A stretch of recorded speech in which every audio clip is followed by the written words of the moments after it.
बहुत स्वागत है आप सभी का। मैं हूं आपके साथ नैना यादव, लेकर हाजिर हूं हमारा खास शो आक्रमण। और आक्रमण के रण में विध्वंस की हुंकार है, क्योंकि विनाश का प्लान इस बार बहुत जोरदार है। दुनिया में कहने को तो शांति की कोशिशें जारी हैं, लेकिन जुबानी बयानबाजी के साए में बारूद की गंध साफ महसूस हो रही है।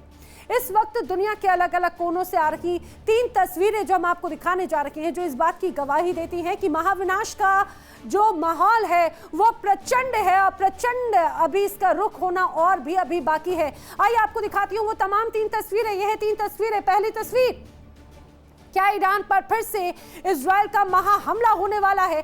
ऐसा हम नहीं कह रहे, बल्कि इजरायली पीएम बेंजामिन नेतन्याहू की दहाड़ इसकी तस्दीक करती है।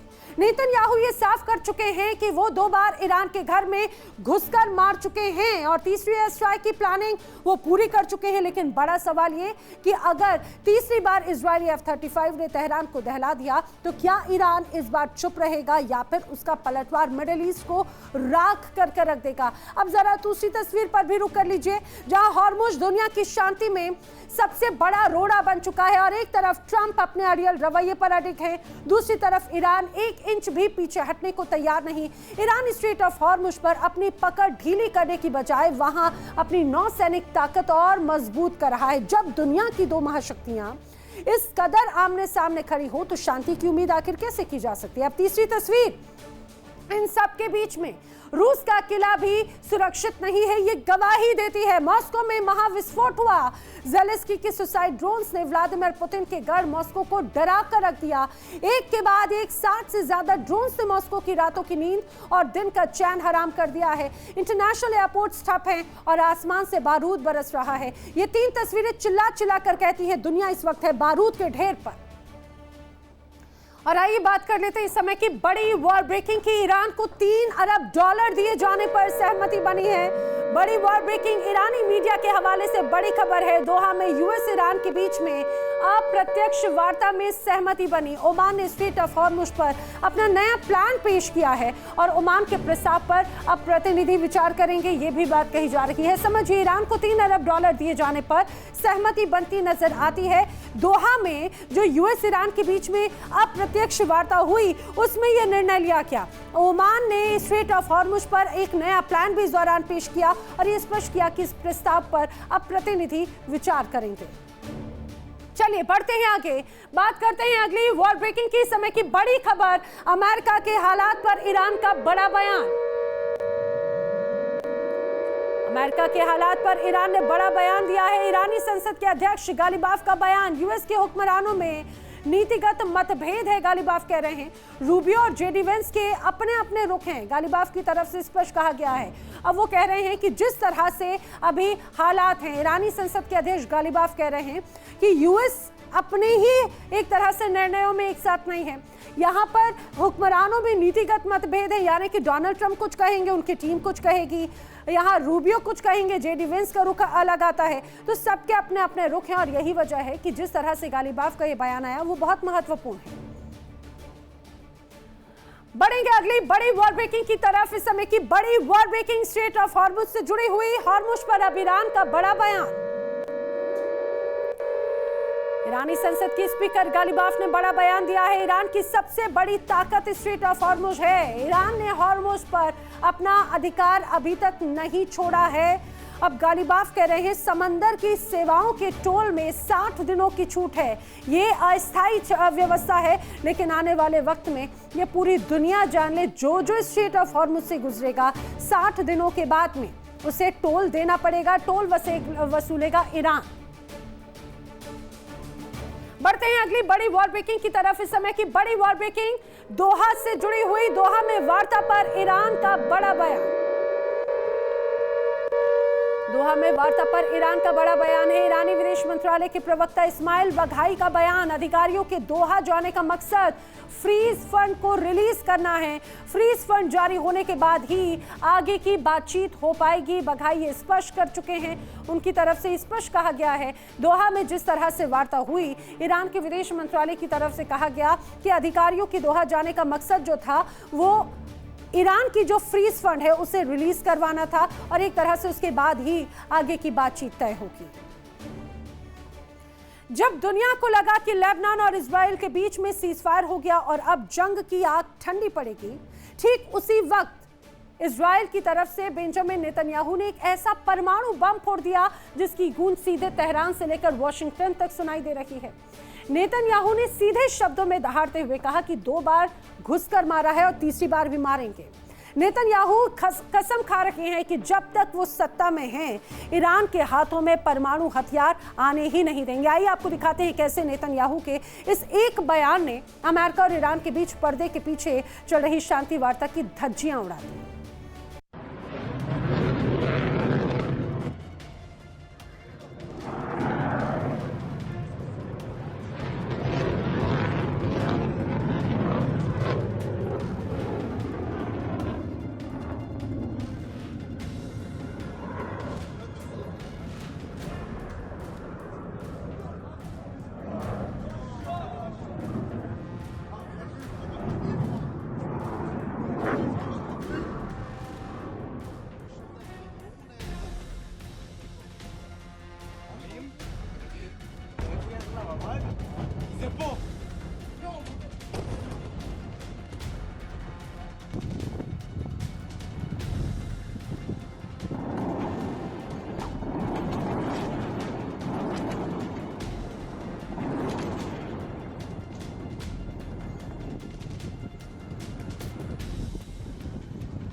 इजराइल के प्रधानमंत्री बेंजामिन नेतन्याहू इस वक्त अपनी मिलिट्री पावर के चरम पर हैं।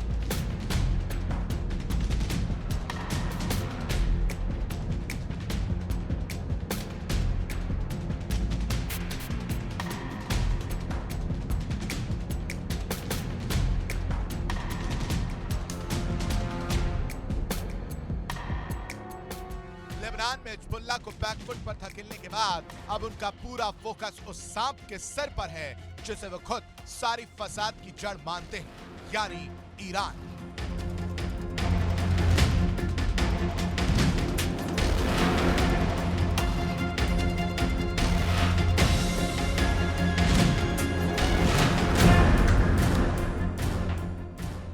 नेतन्याहू ने साफ कहा कि खुद को विनाश से बचाने के लिए इजराइल 2 बार ईरान की धरती के भीतर घुसकर ऑपरेशन चला चुका है और अगर तेहरान ने अपनी परमाणु शस्त्र नहीं छोड़ी तो तीसरी बार भी वही हश्र।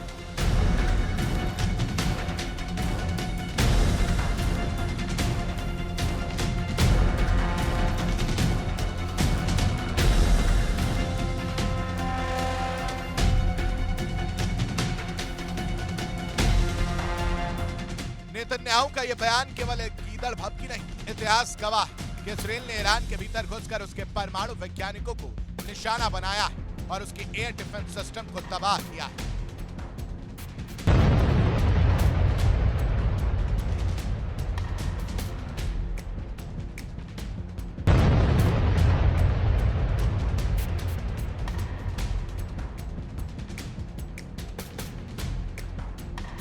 नेतन्याहू ने साफ कर दिया कि लेबनान में सीजफायर का मतलब ये बिल्कुल नहीं कि ईरानी धुरी या उसके प्रॉक्सी संगठनों के खिलाफ इजराइल की लड़ाई खत्म हो गई। अब सवाल ये उठता है कि नेतन्याहू जिन 2 हमलों का जिक्र कर रहे हैं वो क्या थे और तीसरी स्ट्राइक की नौबत क्यों आ रही।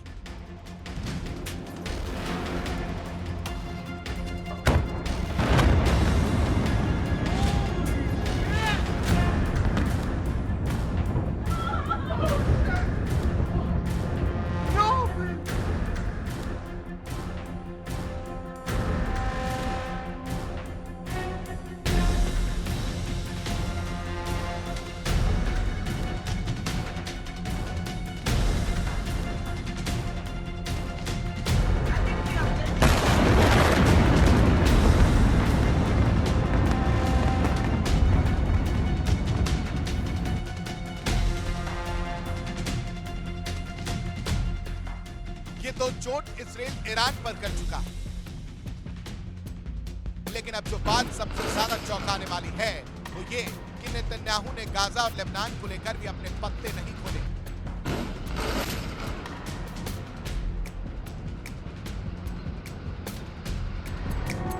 जब उनसे पूछा गया कि क्या गाजा में फिर से इजरायली बस्तियां बसाई जाएंगी तो उन्होंने सीधे जवाब देने से बचते हुए कहा, कई बार पहले कार्रवाई करनी होती है और बाद में उस पर बात करनी होती है।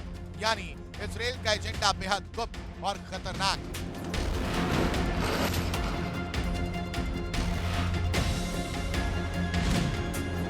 नेतन्याहू की दहाड़ ऐसे समय में आई है जब पर्दे के पीछे वॉशिंगटन और तेहरान के बीच एक बहुत बड़ी डील पक रही थी। कतर की मध्यस्थता में अमेरिका और ईरान के बीच तनाव कम करने के लिए बातचीत आखिरी दौर में मानी जा रही थी। इस प्रस्तावित ड्राफ्ट में क्या था, ये भी जान लीजिए। इसमें ईरान पर लगे प्रतिबंधों में चरणबद्ध राहत देने, होर्मुज को अंतर्राष्ट्रीय व्यापार के लिए सामान्य रूप से खुला रखने और ईरान के परमाणु कार्यक्रम की सख्त निगरानी के लिए एक नया सिस्टम बनाने की बात चल रही थी।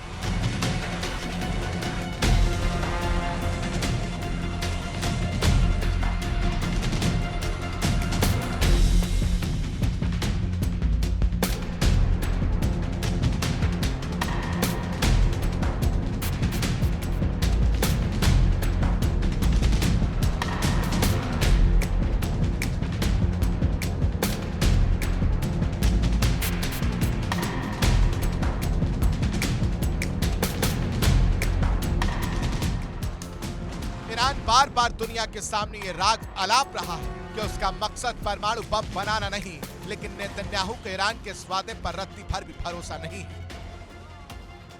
नेतन्याहू जानते कि अगर अमेरिका और ईरान के बीच समझौता हो गया तो ईरान को प्रतिबंधों से राहत मिल जाएगी और वो फिर से आर्थिक रूप से मजबूत होकर अपने प्रॉक्सी संगठनों जैसे हिजबुल्लाह और हमास को दोबारा जिंदा कर देगा। इसलिए नेतन्याहू ने ऐन वक्त पर थर्ड स्ट्राइक की धमकी देकर अमेरिका और ईरान दोनों के होश फाख्ता कर दिए। लेकिन सबसे बड़ा सवाल तो यही है, क्या ईरान इस बार इजराइल की इस खुली चुनौती को बर्दाश्त कर पाएगा?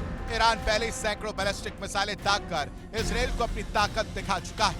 अगर इजराइल ने तीसरी बार ईरान की संप्रभुता पर हमला किया तो इस बार ईरान का पलटवार कैसा होगा? क्या ईरान अपनी पूरी ताकत से इजराइल को नक्शे से मिटाने की कोशिश करेगा या फिर मिडिल ईस्ट में एक ऐसा परमाणु युद्ध छिड़ेगा जिसे रोकना महाशक्तियों के बस में भी नहीं होगा?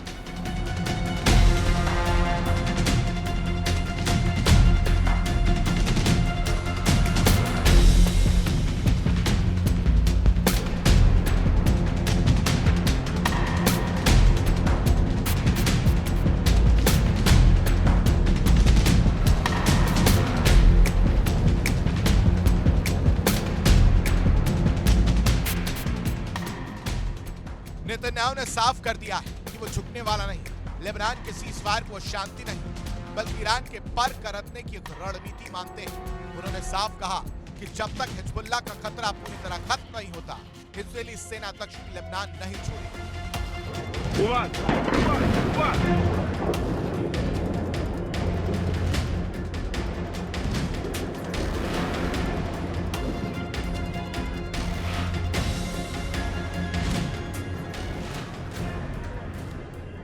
अब के ईरान के पाले में क्या ईरान बातचीत का रास्ता चुनकर अपनी अकड़ ढीली करेगा या फिर नेतन्याहू की तीसरी स्ट्राइक को दावत देकर पूरे मिडिल ईस्ट को महाविनाश की आग में झोंक देगा?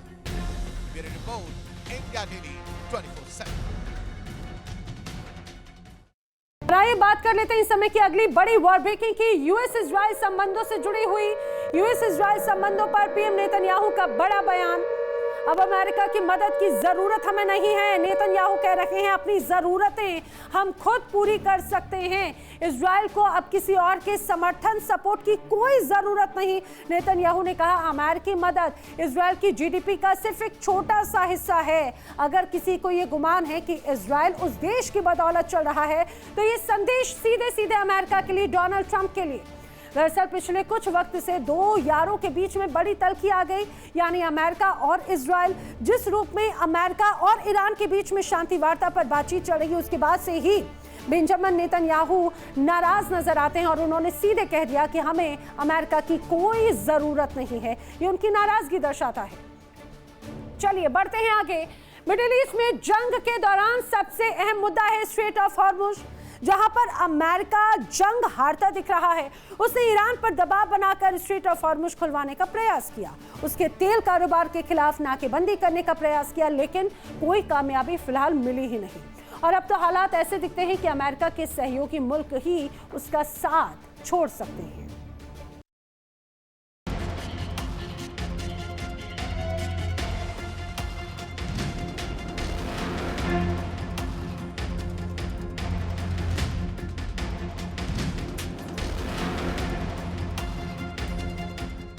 हॉर्मुज स्ट्रेट, फारस की खाड़ी और ओमान स्ट्रेट के बीच मौजूद वो रास्ता जिसे दुनिया की लाइफलाइन कहा जा सकता है, जहां से होकर दुनिया की करीब 20% तेल और गैस की सप्लाई होती है, जहां जरा सी भी परेशानी का मतलब है दुनिया भर में हलचल मच जाना और कई देशों की अर्थव्यवस्था का बंधक बन जाना।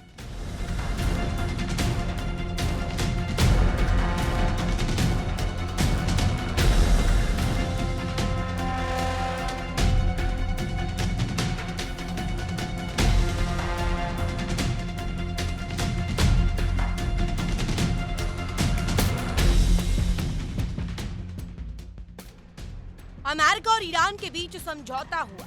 समझौते के तहत ईरान को हॉर्मुज स्ट्रेट के मैनेजमेंट की जिम्मेदारी दे दी गई। ईरानी संसद के स्पीकर गालिबाफ का कहना है कि हॉर्मुज स्ट्रेट पर ईरान और ओमान का अधिकार है। इस रास्ते से शिपिंग ट्रैफिक ईरान के तय नियमों के मुताबिक ही चलेगा। गालिबाफ का कहना है कि इस मामले में फारस की खाड़ी के दूसरे तट के देशों से भी बातचीत की जा रही है। गालिबाफ के मुताबिक समझौते के तहत सिर्फ 60 दिनों तक जहाजों से कोई शुल्क नहीं लिया जाएगा।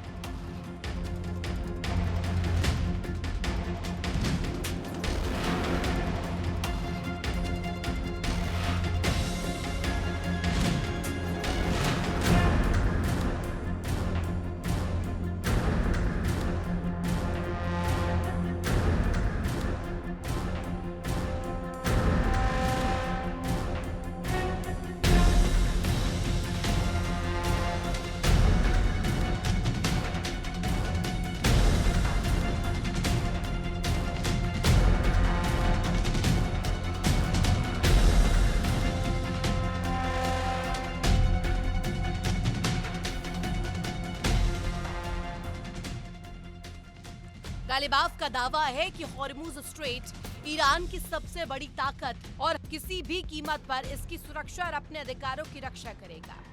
ईरान की ओर से कहा गया है कि सीज फायर की सभी शर्तों को पूरी तरह लागू किया जाए। इसके बाद ही परमाणु कार्यक्रम पर बातचीत हो सकती है।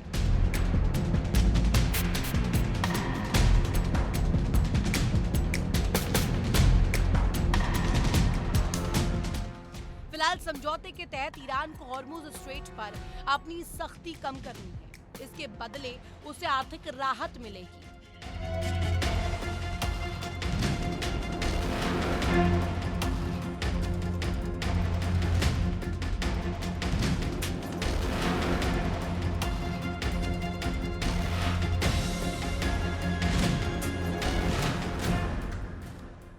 पश्चिमी मीडिया के मुताबिक ईरान स्ट्रेट ऑफ हॉर्मुज के मैनेजमेंट में बड़ा बदलाव करना चाहता है। वो जहाजों से सुरक्षा, सेवा और पर्यावरण संरक्षण जैसी सेवाओं के बदले फीस ले सकता है।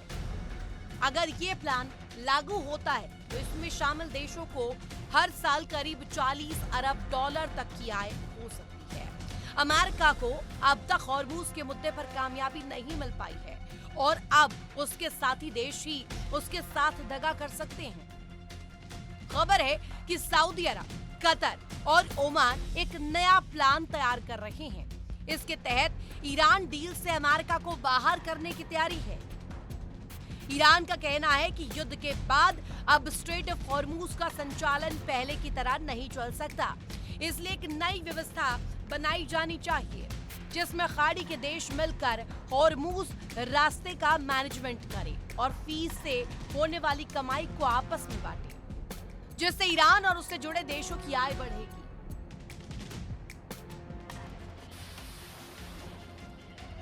ओमान, सऊदी और कतर का मानना है कि जंग के कारण अमेरिका की विश्वसनीयता कम हुई है, जिसके चलते ईरान डील पर ठीक से अमल नहीं हो पा रहा। पश्चिमी मीडिया के मुताबिक तीनों ही देशों की कोशिश अगस्त 2026 तक फाइनल समझौते तक पहुंचने की है। इसके लिए एक प्लान तैयार किया जा रहा है।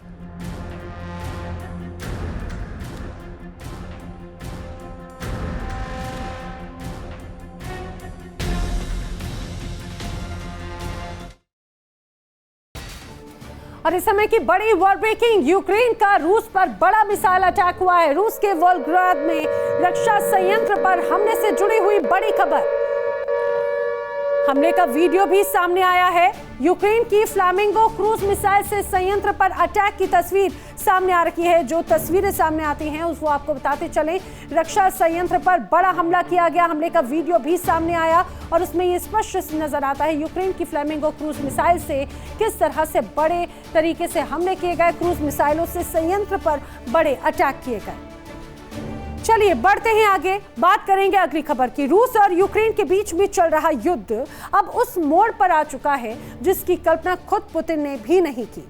जो यूक्रेन कल तक रक्षात्मक मुद्रा में था, उसने पिछली रात को मॉस्को के ऊपर बारूदी ड्रोन से ऐसी सुनामी भेजी कि रूस की राजधानी थर्रा गई।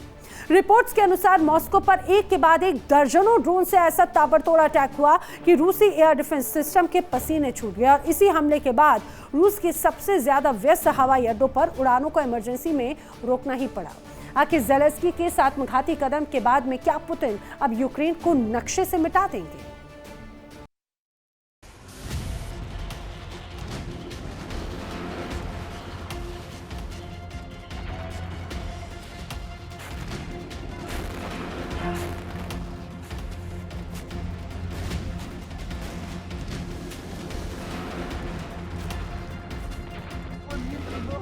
रूस और यूक्रेन के बीच चल रहा युद्ध अब उस मोड़ पर आ चुका है जिसकी कल्पना खुद पुतिन ने भी नहीं की होगी।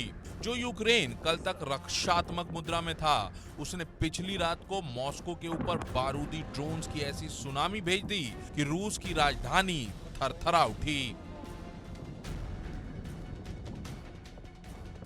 रिपोर्ट के मुताबिक मॉस्को पर एक के बाद एक कई दर्जनों ड्रोन से ऐसा ताबड़तोड़ हमला हुआ कि रूसी एयर डिफेंस सिस्टम के पसीने छूट गए। इस हमले के बाद रूस के सबसे व्यस्त हवाई अड्डों पर उड़ानों को इमरजेंसी में रोकना पड़ा। आखिर ज़ेलेंस्की के इस आत्मघाती कदम के बाद क्या पुतिन अब यूक्रेन को नक्शे से मिटा देंगे?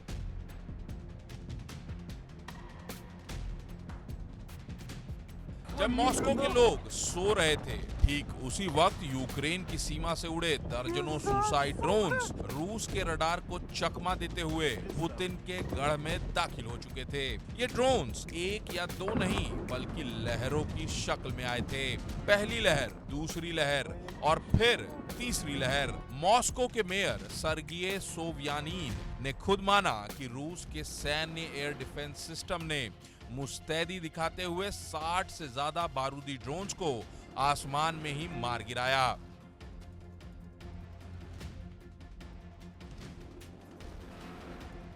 भले ही रूसी प्रशासन ये दावा कर रहा हो कि इस हमले में कोई जानमाल का नुकसान नहीं हुआ, लेकिन इस हमले के खौफ का अंदाजा इस बात से लगाइए कि रूस की संघीय विमानन संस्था रोसावियात्सिया को अपनी जान बचाने के लिए मॉस्को के दो सबसे बड़े इंटरनेशनल एयरपोर्ट्स डोमोडेडोव और ज़ुकोवस्की को तुरंत बंद करना पड़ा। आसमान में उड़ते विमानों के रूट बदल दिए गए। पूरे 2 घंटे तक मॉस्को का आसमान पूरी दुनिया के लिए लॉक कर दिया गया। दर्शकों, ये हमला मामूली नहीं है, ये व्लादिमीर पुतिन को दी गई सीधी चुनौती है। यूक्रेन अब सीधे रूस के दिल पर वार कर रहा है। ज़ेलेंस्की का प्लान साफ है। कीव के एक ईसाई मठ पर जब रूस ने हमला किया तो ज़ेलेंस्की ने कसम खाई थी कि वो इसका बदला पुतिन के घर में घुस कर लेंगे। और आज जो मॉस्को में हुआ वो उसी बदले की अगली किश्त है। रूस और यूक्रेन का ये संघर्ष अब उस आत्मघाती मोड़ पर पहुंच चुका है जहां से अब पीछे हटना नामुमकिन है। यूक्रेन लगातार रूस के भीतर तक मार करने की अपनी रणनीति को धार दे रहा है।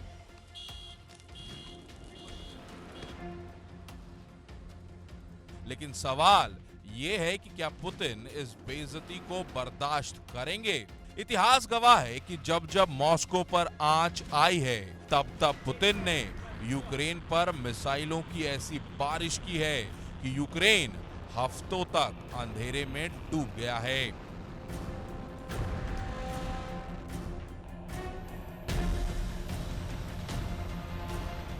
सैन्य विशेषज्ञों का मानना है कि मॉस्को पर 60 ड्रोन्स का यह हमला रूस को उकसाने की सबसे बड़ी कोशिश है।